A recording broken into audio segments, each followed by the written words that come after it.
What's up, guys? We are back. Fitness Profit Multiplier, Anthony and Jimmy here. I got a call yesterday, and Jimmy doesn't know the story, so this is be an interesting one for today. So I got a call yesterday from one of my clients' friends. So my client's friend has a friend who is a gym owner who is looking to get out of her business. So my friend, she was telling my client thought of me, so they put us in contact. So I want to tell the story about why this gym owner failed and what this opportunity that kind of came to my lap. So there's so many things in fitness businesses, and this is the thing with fitness that kind of drives me crazy. There's not one way to skin a cat. So there's multiple ways to have a fitness business. There's multiple ways to get people in shape. There is no right or wrong with some of these things. But there are a lot wrong when you hear this story. And I think it's a really, really good learning lesson for everyone. So, Jimmy, what's up, buddy? I didn't introduce you. Let's introduce you. I was going to jump in, but he's so excited about this story because this is the first time hearing it. Normally I'm the first one to hear all this shit that goes on in Anthony's life, but this is the first time I'm going to hear it live here. But it's going well, man. I'm excited you look real excited about this story, so let's just jump into it. I got the big cheesy smile yeah, on. you're like, I'm excited about it. Yeah, because it was such like I was there in the moment. I was excited. So it was just a really, really good story for the podcast. I couldn't wait to tell it. So got in contact with this lady. Lady's like looking. She's like, okay, I have a facility. It's about the same size as yours, actually. It's 2,400 square feet, which is double the size that I have. And she's like, well, I'm looking to get rid of it. I'm looking to get out. And I'll explain why in a minute. She's like going through some health issues. Like her son is going through health issues. And that's the spiel she gave me. But then, of course, when you unravel everything, you start to understand why. So first thing I do is I look up the location of the place. And the location of the place is literally 5 minutes. 5 minutes. Like I went to him after 5 minutes from one of my good friends who also owns a facility. And he does small group personal training and similar business model as me. So instantly I'm like, okay, I can't do anything I can't put an AB Fitness there. I just can't because it's too close to my friend, and I would never do that to my friend, and it's just not cool, right? So it's just a decision that I want to make, and that's it. So I instantly know that, but I'm like, you know what? Let me not look at the opportunity as something that I can't. Let me go check it out and see maybe there's something else, like another avenue to go down with it. So end up going there, go to the place. The facility itself, really, really nice. Like really, it's a woman owner, so nothing against us guys, but we're guys, right? Like we don't decorate. Like, I don't know, like my gym is not like decorated nicely. I mean, I know you feng shui like the smells in your gym, but I'm still like, it though. Yeah, it's color coded. The obviously branding, but like, yes, there's an element of there's a slap together element of yes, most guys gyms, male founders for gyms. Yeah. So this gym is really well, like really, I can show you the pictures, like beautifully set up on the inside. Like the colors, the logo's on point. It's really nice actually on the inside. So come to find out, do like a tour of the place, and she has like, beautiful equipment, and there's like turf in the back, and like there's like an office, and it's a really nice like setup. There's like a front desk area. They're selling like shakes and stuff. So come to find out, I said, okay, well, explain to me your business model. Well, it's an open gym. I do boot camp classes on Saturday. I am a one-on-one personal trainer. I have other trainers that come in here that pay me $15 a session. Her model was all over the place. And instantly in my mind, I'm like, okay, this is why this business is not doing good. So now you start to dig into the numbers, okay? So if you're an active member, what is your rent, right? So I could tell you, I have my calculator in front of me because I'm terrible at math, but so this facility is 2,400 square feet. Her rent is adjustable. She got a really good deal because she signed it during the virus that went around. So she was paying $2,500 a month for rent, which is a really, really ridiculous price for the first 2 years, right? Then it jumped up. So right now she's paying $3,500, and then next year it jumps up to $4,500, which is typical for that size. Still right? A great deal the whole way through. Like even at the end, it's a good deal. But yeah, right. So Now her bottom line, she has to make rent is $4,500 a month, right? That's what it's going to come up to. Right? Even though right now it's 3,500. We'll even go with the 3,500. We'll give her the benefit of the doubt. So I said, okay, so if you're an active gym, like an open source gym, how many active members do you have? 73. But of course, there's always like a little story to that. Some pay cash, some get a discount. So I'm like, well, what's the average? She's like, it's I charge 50, but it's probably closer to 40, which means it's probably closer to 35. That's probably what it ends up all being. But we'll give her the benefit of the doubt. 73 active members times, we'll give her $40 a session. That's only $2,900. So if her rent's 35, you're already in the hole.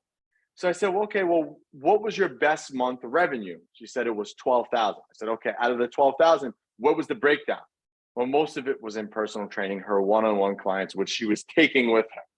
So now, again, I know that I can't use this place for a small group because instantly, if I would have went in there and I could have used it for small group, 2 seconds I would have taken their place because it was already set up. There was already existing clients. I could have sold everybody into the system and it would have been perfect. But because I wasn't doing that, I had to look at other avenues of what I'm going to do. So again, trainers were renting space for $15 a session. They were coming and going as they please. Again, open gym, but like she put a sign on the door because I guess she's like done with the business and wants to get out because she's losing money every month because she's a one-on-one trainer, basically. She's a one-on-one trainer that owns a gym. So she has to be there all day. And she's like, I want to be home with my kids now. I can't be doing this all the time. Because, when you're a one-on-one trainer and you're working 60, 70 hours a week, it's a lot. It's a lot. It's killer. So I can't be doing this anymore. So blah, blah, blah, blah, blah. So she wants to just get out. She put a sign on the door that says like, hey, I forgot what it said exactly, but like, we're going to be closing. So our hours are really limited. Yeah, exactly. Like, lady, you want to sell your gym? You put that sign on the door. Like, you should be amping to get more members in the door. So now, again, sitting down, digging through more, asking more questions. Well, do you have contracts? She's like, well, no, my personal training clients, we don't have contracts. So, guys, if you ever want to buy a business, if there's no contracts, that business is worth zip, zero, zilch. So, is there membership contracts?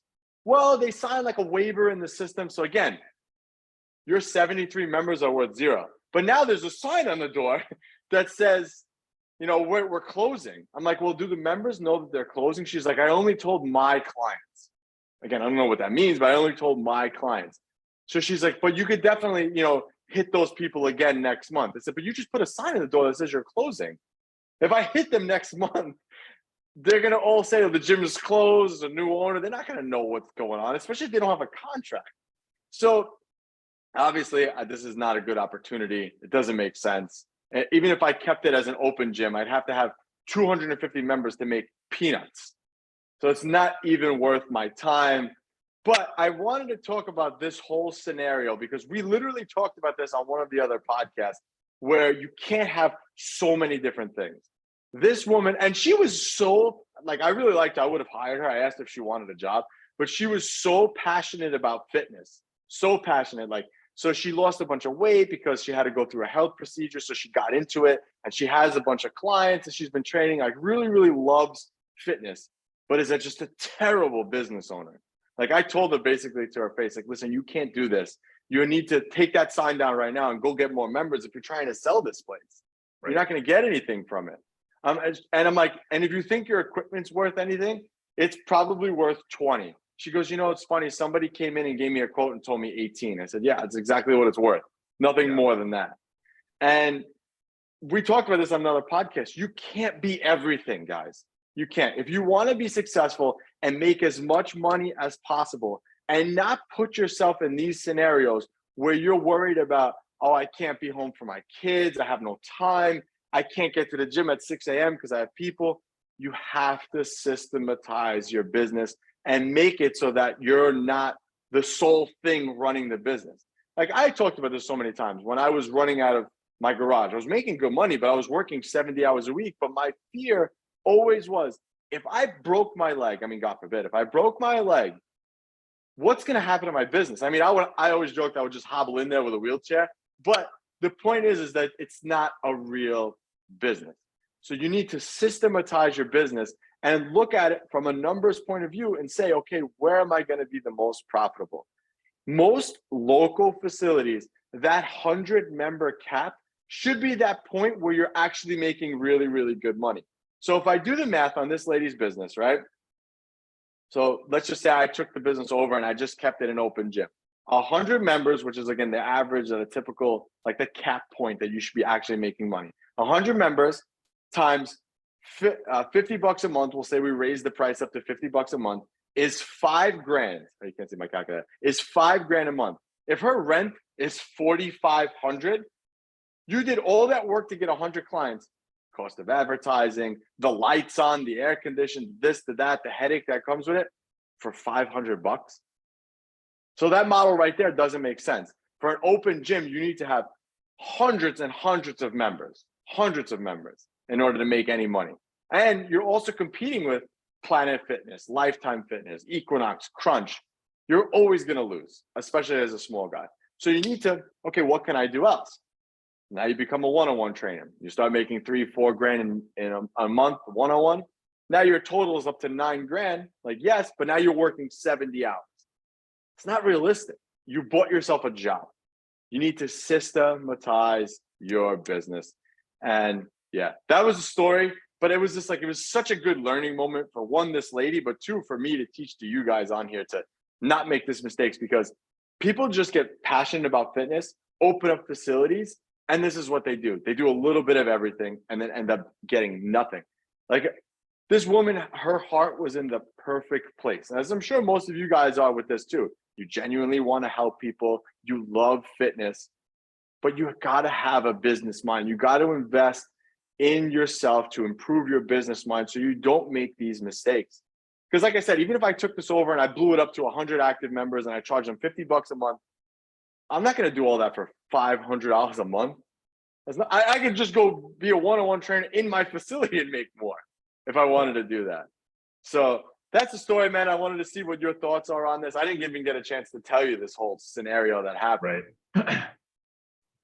But we talked about it the other day, so that's why it was pretty funny. I know we were talking about on the podcast how so many people just do that, where they go, oh, I run whenever I hear somebody say, oh, well, I run a boot camp class on Saturdays and it's a $15 drop-in or whatever, right? It's like, why are you doing that? Like, oh, we have boxing as well. We have boxing. Oh, she had boxing. Yeah. She had boxing. And you guys may have that, excuse me, you guys may have that one member that says, oh, you should get a heavy bag in here. You could just put it up in the corner. It'd be awesome. And it's like, why? Like, what is the point? Right? You're not a boxing club. If you want to be a boxing club, then go get a franchise for I Love Kickboxing or 9 Round or whatever, right? They got that I mean, I don't know what their margins look like or anything, right? I don't know anything about them, but set up your facility for boxing and advertise boxing, right? Give them the gloves and the this and the that, right? Be the boxing solution. But you don't see barbells in boxing gyms, right? Like, pick what you're going to do and be that thing, be that differentiator. Because you're everything to everyone, especially when you're doing oh, well, I train clients at the gym, but I also rent out my space to other trainers and this and this and that. It's like, there's one example in my town of a guy who's a couple towns over, who I'm good friends with, who does the trainer rent his facility thing. But he has a 5,000 square foot warehouse, and his model is memberships, access memberships. Everybody gets a key, they pay for the full year up front. Like, that's what he sells. And then he's like, if you'd like a trainer, we have this list of trainers that work out of the facility and they pay him a per session rate, right? That works if you want to go the membership route where you're just having members come in, but he's got 1,400 members, right? So it's like, that's the model you have to push if you're going to do that. But you can't have a 2,400 square foot. Wait, how much does he charge a month? You know? Not much. I think it's like $20. All right. So look, if you do the math, that's only $30,000. Right. It's $28,000. So it's not even that much. Whereas if you ran a small group and I'll just lowball $300 times 100 people is 30 grand. Right. So 1,400 members versus 100. It's just that math doesn't make sense. I mean, like you said, it's just a different model. If you want to do that, that's fine. But then you have to change. You have to make sure you optimize that model. Like 1,400 members is a gym, not 73. No, you can't. And you can't do it all. You can't do both. You can't split, especially in a 2,400 square foot facility. You can't split it. You can't be like, oh, we have access and one-on-one and this and this and that, right? And that's one of the problems that like even an Anytime Fitness has, right? They have trainers that work for them as well, but a lot of times the trainers are sequestered to a small component of the gym because they run a smaller model, and Anytime Fitness is actually a pretty profitable franchise, but they run like, the trainers are backed into a corner, right? Typically. And because they have to let the gym be accessible to the members because their model is members, right? So pick your model, right? You can't have a heavy bag in the corner with some jump ropes and some slam balls and all this other stuff and run boot camps on Saturdays and one-on-ones right after that, and then a small group strength, and then everything gets blended. And it's like, because she had 1 foot, maybe a toe in each one of these buckets. So that's why she only had 73 members that were access and had, I don't know, maybe 20 one-on-one clients. And then she had 3 trainers that were working out of the space. And, she got to chase them down to get them to pay her the rates that she's charging them. And is $15 even enough for a session, right? Depending on what they're charging. What does the rent rate look like for that, right? So I would rather have somebody who's listening to this podcast and hears that story and they're like, well, all that stuff is good, and I want to give all that stuff to my members because I want to help them. No, you want to help them in your way, right? Decide what your way is and go full speed into that way. And the way that we've decided, Anthony and I have decided to help people, is through strength training predominantly, right? Customized, personalized strength training routines, right? And small group strength training. So we don't have a freaking heavy bag in our gyms. We have racks, dumbbells, and Anthony and I were even talking the other day about he was going to get rid of some equipment because it was like kind of muddying up the flow of his facility. Sometimes less is more, guys. So you don't need all this different stuff. You need some weights. You can get this crap on Craigslist, honestly, if you're first starting out. You can get all your weights on Craigslist. You can get some crappy barbells, and then eventually trade up to more expensive ones. Get a rack. I still do that. You still get stuff on Craigslist? No. I don't buy anything on Craigslist anymore, but I still do that where I buy something for a little bit and then I just flip it. I can still do that. I still feel like, well, one, because I love gym equipment. Like I love buying gym stuff. Like I just do. Like I'm passionate about it. It's like I love buying gym stuff, and then I get tired of it and I sell it. I always do that, especially for my home gym. I have so much like stuff at home because I always like want to try. So I'll just give you a quick example. So I have like a pec deck fly machine back there. That is, I love it. It's good. But I'm like sick of it now. I'm like, all right, let's sell it. So I put it on, I list it and try to get rid of it. But there's this seated row, like a seated row machine, but it's not a machine. It's like just a freestanding like seated row, and then you could hook the bar onto it. But it's free motion. So I'm like, oh, I think I want that. But I know I'm gonna get sick of it and flip it. But that's one of the cool things, like when you have that ability to just like. But yes, to your point, I did that all in the beginning. Bought everything off Craigslist initially, especially when I first started, I had no money. And then as I bought, flip. And I made money every time I did that. Right, exactly. You do, because if you negotiate well off of like Craigslist or Facebook Marketplace or whatever, and you negotiate well, not like offering somebody. I was selling my my hack squat leg press combination machine because like it was at the garage in my house, and I was like, I don't really want this anymore. I don't use it. So I got rid of it, and I sold it for a profit, right? And but when you buy stuff off Craigslist, people are listing it for whatever they're listing it for, and you cut them just a little bit, and you hold on to it for a couple years, your weights don't depreciate, right? You can depreciate them on your taxes, but they don't depreciate like for what you're going to sell them for. So then you can turn around and sell them and buy better stuff if you want. That's all beside the point. The point we're trying to make is a little tangent. The point we're trying to make is do not put the heavy bag in the corner of your facility. That's kind of the I guess illustration of somebody that doesn't know what they're doing with their model, right? That's funny because I also asked her, I said, well, do you own all this equipment outright or do you have anything leased? And she had things leased.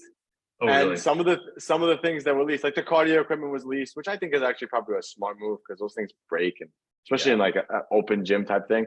But then she was also leasing that hack squat leg press that you had. Oh, really? I'm like, why? That's how I knew she wasn't making any money either. I'm like, that thing's not even expensive. That thing's like $1,500 new if you got like a higher end one, and you're leasing that. I don't know. So it's just like there's a lot of red flags there. But again, guys, the point of my whole story is don't be that gym owner. This is why gyms fail. You can't be everything. You need to look. First of all, what do you like? And you can like an open gym. That's fine. I'm not saying there's anything wrong with that. But then you got to do that money math to get you there. And sometimes that juice is not worth the squeeze.